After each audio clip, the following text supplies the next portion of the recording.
Okay, so this week, Canada did a thing. We announced that we will officially recognize the state of Palestine. And right on cue, like a toddler who just had his favorite toy taken away, Donald Trump threw an epic tantrum. He's threatening to blow up our trade deals, hiking tariffs, the usual bully playbook. But here's the thing. We're not backing down. No, not now, not ever. Today, we're breaking down Trump's trade war sham, why Canada is finally standing on its own 2 feet, and later, we'll get into Pierre Poilievre's latest embarrassing political stunt. Alright, so let's get right into the main event, the Trump Tariff Tantrum. The moment Canada made its announcement on Palestine, he officially signed an executive order hiking tariffs on certain Canadian goods to a whopping 35%. But here's the crucial detail. This isn't a 35% tax on everything, it's a targeted attack. And to understand the target, we have to talk about CUSMA, the trade deal that Trump himself signed after he spent years tearing up NAFTA. And now he's treating his own signature deal like a suggestion box. The 35% tariff hike is aimed specifically at non-CUSMA goods. It's not a cannonball. It's a sniper rifle aimed at industries with loud voices to inflict maximum pain. But here's why it's not working this time. First, the obvious moral reason. Canada is choosing its conscience over commerce. We will not be bullied into ignoring a humanitarian crisis and the immense loss of civilian life just to get a better price on exports. And here's the part that's really driving him crazy. The practical economic reason. The moment Prime Minister Carney took over from Trudeau, his government made a decisive choice. They looked at the chaos of the last few years and started to deliberately Trump-proof our economy. Under Carney, Canada stopped just reacting to whatever Trump was tweeting and started proactively making deals everywhere else. They aggressively pushed the final implementation of CETA, our massive trade deal with the European Union, and they leaned hard into the Trans-Pacific Partnership, opening up huge markets for our goods in Asia and the Pacific. It's a strategic shift from just trying to manage the bully next door to building a bigger, better neighborhood with the rest of the world. And frankly, how do you even have a stable trading relationship with a guy like this? He uses tariffs like a seesaw. One day they're up, the next day they're down. You can't run a business, let alone a country, based on the whims of one man. Literally, it's not policy, it's a mood swing. So why keep picking on Canada? Well, for one, he thinks that we're an easy target, a bunch of polite pushovers who will apologize when he steps on our foot. Well, he's learning that that's not the case. Two, it's raw red meat for his political base. Beating up on the liberal, woke, socialist Canada makes him look tough to his followers. It's a cheap and easy culture war battle. And finally, let's get to the biggest lie of them all. The idea that Canada pays for these tariffs. Trump stands at his rallies and yells at his base, "We're taking in billions from Canada," and his crowd cheers. And it's all a complete economic fabrication. A tariff is just a sales tax with a fancy name. That's it. When the government puts a tax on a cup of coffee, Starbucks doesn't eat the cost. You do, at the counter. It's added to your bill. It's the exact same thing here. When Trump puts a 35% tariff on Canadian softwood lumber, the Canadian lumber mill doesn't pay it. The American construction company that buys the lumber pays it.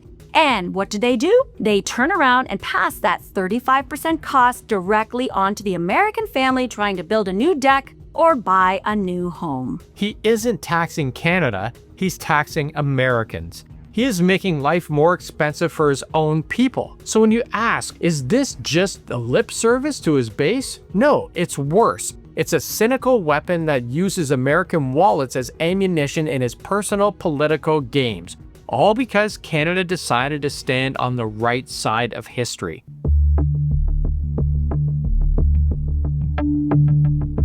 Next up on the world stage, Europe. While Trump was threatening Canada with a political sniper rifle for having a conscience, he decided to take a sledgehammer to the European Union. Let's break down the numbers from the official announcement. The EU agreed to a deal where the US will slap a 15% tariff on roughly 70% of all European exports. In exchange for the privilege of being taxed, the EU has also committed to buying $750 billion worth of American energy and increase their own defense spending. All while crucial industries like steel and aluminum are still getting hammered with a crippling 50% tariff. And you know what the best part is? The joint statement says the exact list of goods that will be hit with that 15% tariff is, and I quote, still undergoing technical review. Which is Washington speak for, we haven't decided yet, and Trump can change the list whenever he gets mad. If he's annoyed at Germany one week, suddenly BMW and Mercedes are on the list. If the French president says something he doesn't like, say au revoir to French wine and cheese. It's a deal with no fine print. You're seeing that embarrassment play out in the reactions from European leaders as well. The Polish Prime Minister said, "There's not much to celebrate." That's an understatement. Hungary's Viktor Orban is openly mocking the EU negotiator, calling her a featherweight whom Trump was eating for breakfast. And even the Slovak Prime Minister's own coalition is splintering over it, with one party accusing the EU of selling out member states. It's a total steamroll. They gave up leverage, they agreed to pay tariffs, and they agreed to spend a fortune in the US. As one economist put it, this wasn't a deal, it was 15-0 for Trump. And this is precisely why Canada's position is so remarkable this week. Faced with the exact same bully, the EU leadership felt that they had no choice but to accept the embarrassing, damaging deal. But Canada, thanks to the strategic diversification put in place by Prime Minister Carney, is proving that you don't have to cave to it. It makes our refusal to cave even more powerful. So the big question for us is, what does the EU caving mean for Canada? Well, it absolutely cranks up the political pressure on us. You can bet that the White House is already using this as a talking point, saying, see, the Europeans were reasonable, they know how to make a deal, why is Canada being so difficult? Well, it's really a classic isolation tactic. You pick off the allies one by one to make the one left standing look like the unreasonable one. He wants to make it seem like we're the problem for not bowing down. But on the other hand, it also does something else. It proves just how significant Canada's position really is. The EU leadership felt they were too vulnerable to these tactics and had to blink. It shows our refusal to back down isn't just a moral statement. It's backed by a real, practical economic plan that gives us the freedom to make that choice.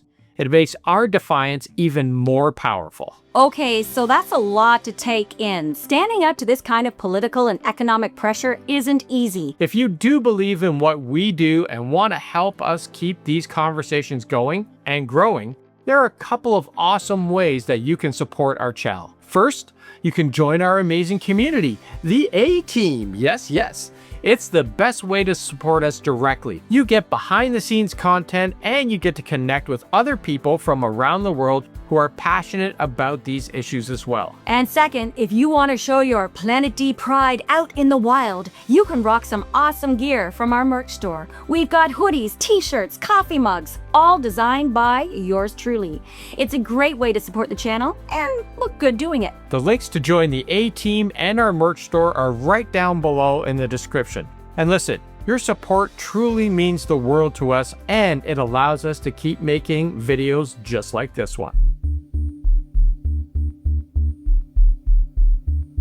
Next up, well, we got President Trump, who flew to his golf course in Scotland this week for a so-called working holiday. But you know what? No matter how far he flies, he can't seem to escape the ghost of Jeffrey Epstein. The press corps hounded him about it at every single opportunity. And we're not letting that go either. First, he used his classic deny and deflect playbook. He got all greasy in a press scrum saying, he never had the privilege of visiting Epstein's notorious island. What a choice of words. Privilege? Then immediately he tried to pivot, claiming he knew that Bill Clinton had visited the island like 28 times. It's an amazing bit of deflection, isn't it? How can he possibly know that? especially since just last week his official line was that no files even existed and that the whole thing was a hoax. Suddenly, he's a human flight log for the Clintons. But he can never stick to one story. He just can't help but dig himself deeper and deeper. Because on the plane ride home, when he was cornered by reporters again, he let it slip. He admitted that Epstein used to take girls from Mar-a-Lago. Let's just process that for a second. The sitting president of the United States just admitted on camera that a convicted trafficker was actively recruiting and stealing girls from his own private club. That's not a defense, Don. That is a confession that your home was a hunting ground.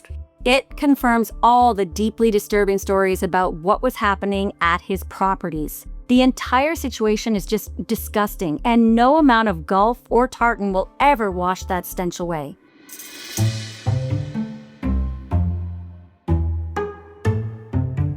And just when you thought every major media company was completely folding to political pressure, the world's most gloriously offensive cartoon decided to remind everyone what true satire looks like. Yep.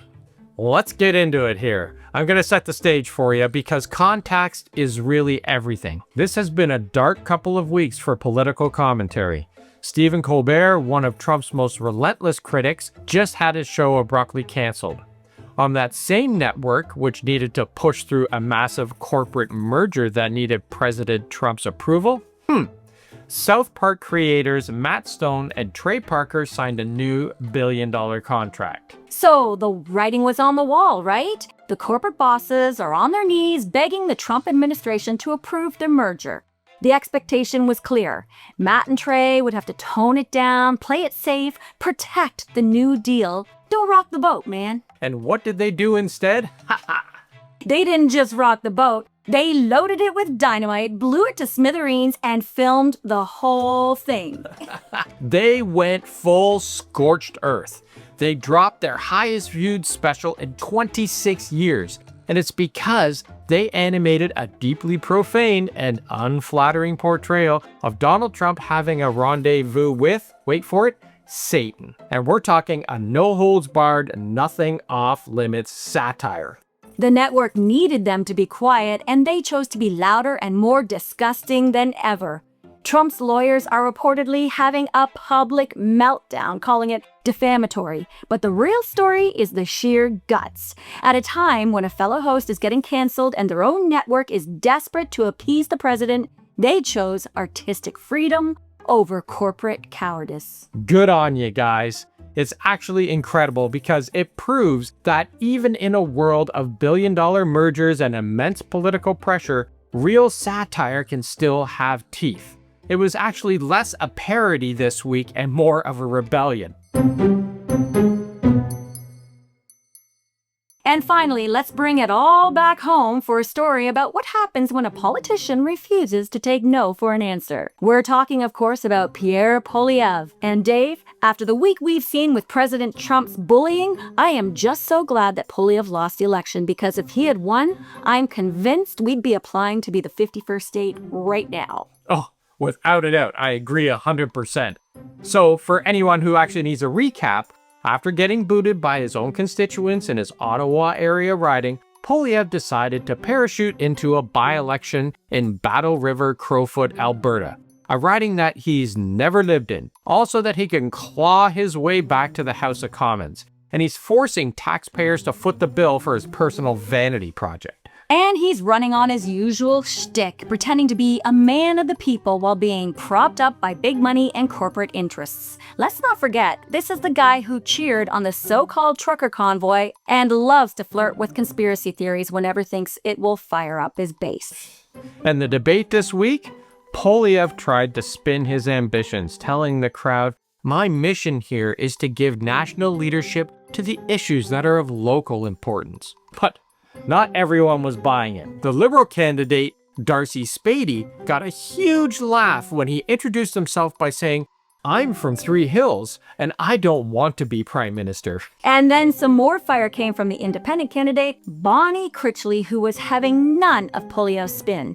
She looked at the stage and said, if you want to run for an area, you need to live here. She then asked the candidates, who is eligible to vote here? Raise your hands. Naturally, Polyev couldn't because he doesn't live there. And she said, yeah, that's what I thought. And then she finished with this dagger of a line. I thought this was great.